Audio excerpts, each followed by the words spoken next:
Tampereen Autocenteriltä Ossi, morjesta. Multa asiakas tilas tämmösen Defenderin Urban paketilla. Ja tällä hetkellä me ollaan kerätty laittaa tuohon Urbanin vanteet alle. Ja nyt me lähdetään viemään se tonne P-talolle, että laitetaan siellä loput Urbanosista kiinni. Mikä tämmöisessä tilausautossa on hienoa, on se, että asiakas saa just semmoisen auton, kun se itse haluaa. Jää seuraa videolle, mitä kaikkea me tähän tehdään ja minkälainen lopputulos tulee olemaan.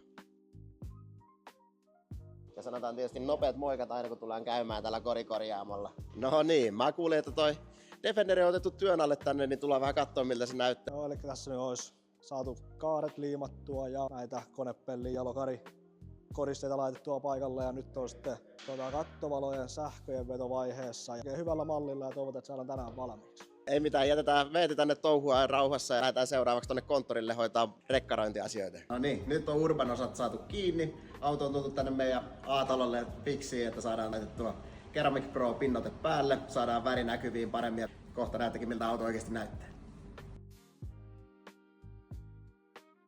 Auto on meillä valmiina ja pakko sanoa, tuli meidän pikkusen hienon näköinen. Pikkusen erilaista vannetta, katolla lisävalot, astinlautaa, isot roiskeläpät ja perästä löytyy vielä erilainen varapyöräsuoja.